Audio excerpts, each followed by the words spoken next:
ಮೈಸೂರು ಕಳೆದ ಹಲವಾರು ದಿನಗಳಿಂದ ನಿರಂತರವಾಗಿ ರಾಜ್ಯ ಪ್ರವಾಸವನ್ನು ಮಾಡ್ತಾ ಇದ್ದೇನೆ.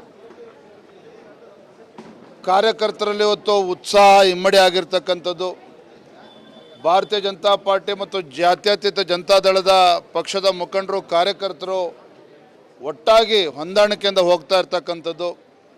ಇದೆಲ್ಲರ ಪರಿಣಾಮ ರಾಜ್ಯದ ಆಡಳಿತ ನಡೆಸ್ತಾ ಇರ್ತಕ್ಕಂಥ ಕಾಂಗ್ರೆಸ್ ಪಕ್ಷಕ್ಕೆ ಇವತ್ತು ಗಾಬರಿ ಆಗಿದೆ.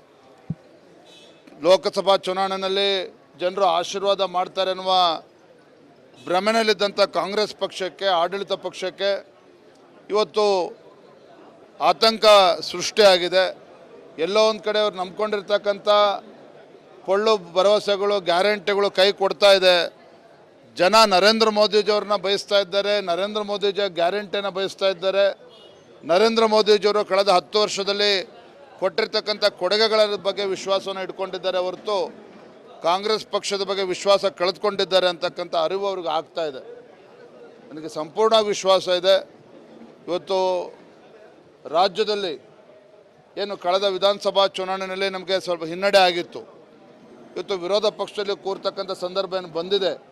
ಇದರ ನಡುವೆನೂ ಸಹ ಈ ರಾಜ್ಯದಲ್ಲಿರ್ತಕ್ಕಂಥ ಒಂದು ಕೊಲೆಗಡುಕ ಸರ್ಕಾರ ಏನಿದೆ, ಕರ್ನಾಟಕ ರಾಜ್ಯದಲ್ಲಿರ್ತಕ್ಕಂಥ ಕೊಲೆಗಡುಕ ಸರ್ಕಾರ, ಕರ್ನಾಟಕ ರಾಜ್ಯದಲ್ಲಿರ್ತಕ್ಕಂಥ ರೈತ ವಿರೋಧಿ ಸರ್ಕಾರ, ಬಡವರ ವಿರೋಧಿ ಸರ್ಕಾರ ಏನಿದೆ, ಈ ಒಂದು ಸರ್ಕಾರದ ವಿರುದ್ಧ ಜನ ಇವತ್ತು ಬೇಸತ್ತಿದ್ದಾರೆ. ರಾಜ್ಯದ ಜನ ಇವತ್ತು ರೊಚ್ಚಗಿದ್ದಾರೆ ಸರ್ಕಾರದ ವಿರುದ್ಧ. ಹಾಗಾಗಿ ಇವತ್ತು ನರೇಂದ್ರ ಮೋದಿಜಿಯವರು ಭಾರತೀಯ ಜನತಾ ಪಾರ್ಟಿಗೆ ಮತ್ತು JDS ಪಕ್ಷಕ್ಕೆ ಆಶೀರ್ವಾದವನ್ನು ಮಾಡ್ತಾರೆ, ಬೆಂಬಲವನ್ನು ನೀಡ್ತಾರೆ. ನಾನು ಇದನ್ನೇ ಬಯಸ್ತಾ ಇದ್ದೆ, ನೀವು ಉಚ್ಚಾಟನೆ ಮಾಡಿದ್ದಾರೆ, ಅಭಿನಂದನೆ ಸಲ್ಲಿಸ್ತೇನೆ ಅಂತಲೇ ಹೇಳಿದ್ದಾರೆ ಸರ್. ಹಾಗಾದರೆ ಅವರು ಅದನ್ನೇ ಬಯಸ್ತಾ ಇದ್ರು ಅಂತ ಹೇಳಿದ್ರೆ, ರೋಗಿ ಬಯಸಿದ್ದು ಹಾಲನ್ನು ವೈದ್ಯರು ಹೇಳಿದ್ದು ಹಾಲು ಅನ್ನಂಗೆ ಆಗಿದೆ. ಸೊ ಅವ್ರು ಬಯಸಿದ್ದಾಗಿದೆ, ತುಂಬ ಸಂತೋಷ. ಅವ್ರಿಗೆ ಭಗವಂತ ಒಳ್ಳೇದು ಮಾಡಲಿ ಅಂತೇಳಿ ನಾವು ಹಾರೈಸ್ತೇನೆ. ಇವತ್ತು ನಮ್ಮ ಶಿಕಾರಿಪುರ ಹುಚ್ಚರಾಯನ ಜಾತ್ರೆ ಇವತ್ತು ಭಾಳ ವಿಶೇಷವಾಗಿರ್ತಕ್ಕಂಥ ಸಂದರ್ಭ. ಇವತ್ತು ಹೇಳ್ತೇನೆ, ಇವತ್ತು ಮಾನ್ಯ ಈಶ್ವರಪ್ಪನವರು ಹಿರಿಯರಿದ್ದಾರೆ, ಅವರು ಕೂಡ ಪಕ್ಷದಲ್ಲಿ ಸಂಘಟನೆ ಮಾಡಿ ಎಲ್ಲವನ್ನು ಮಾಡಿದ್ದಾರೆ. ಅದು ಯಾಕೋ ಏನೋ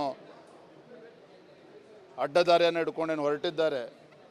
ಇವತ್ತು ರಾಜ್ಯದ ಕಾರ್ಯಕರ್ತರು ಯಾರೂ ಕೂಡ ಅದಕ್ಕೆ ಒಪ್ಪಿಗೆಯನ್ನು ಸೂಚಿಸಿಲ್ಲ, ಯಾರೂ ಕೂಡ ಸಹಕಾರನ ಕೊಡ್ತಾ ಇಲ್ಲ. ಶಿವಮೊಗ್ಗ ಜಿಲ್ಲೆಯಲ್ಲೂ ಕೂಡ ಯಾವುದೇ ನಮ್ಮ ಭಾರತೀಯ ಜನತಾ ಪಾರ್ಟಿ ಕಾರ್ಯಕರ್ತರು ಯಾರೂ ಕೂಡ ಅವ್ರಿಗೆ ಕೈ ಜೋಡಿಸಿಲ್ಲ. ಲೋಕಸಭಾ ಚುನಾವಣೆ, ನಮ್ಮ ಶಿವಮೊಗ್ಗ ಲೋಕಸಭಾ ಕ್ಷೇತ್ರ ಚುನಾವಣೆ ನಡೀತಾ ಇದೆ. ಜನರಲ್ಲಿ ಸ್ಪಷ್ಟತೆ ಇದೆ. ಅಭಿವೃದ್ಧಿ ಹರಿಕಾರರು ಅಂತೇಳಿದ್ರೆ BY ರಾಘವೇಂದ್ರ ಅಂತೇಳಿ ಇವತ್ತು ಎಲ್ಲ ಪಕ್ಷ, ಎಲ್ಲ ವರ್ಗದ ಜನರು ಮಾತನಾಡ್ತಾ ಇದ್ದಾರೆ, ಆಶೀರ್ವಾದ ಮಾಡ್ತಾ ಇದ್ದಾರೆ. ಕಳೆದ ಲೋಕಸಭಾ ಚುನಾವಣೆ ಏನು ಅಂತರದಲ್ಲಿ ಗೆದ್ದಿದ್ರು ಅದಕ್ಕಿಂತ ಹೆಚ್ಚಿನ ಅಂತರದಲ್ಲಿ ಸನ್ಮಾನ್ಯ BY ರಾಘವೇಂದ್ರ ಅವರು 4ನೇ ಬಾರಿಗೆ ಸಂಸದರಾಗಿ ಆಯ್ಕೆ ಆಗ್ತಾರೆ.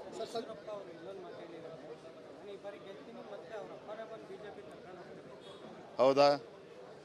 ತುಂಬ ಸಂತೋಷ. ಅದಕ್ಕೆ ನಾವು ದೇವರು ಒಳ್ಳೇದು ಮಾಡಲಿ ಅಂತ ಫಸ್ಟ್ ಹೇಳ್ಬಿಟ್ನಲ್ಲ.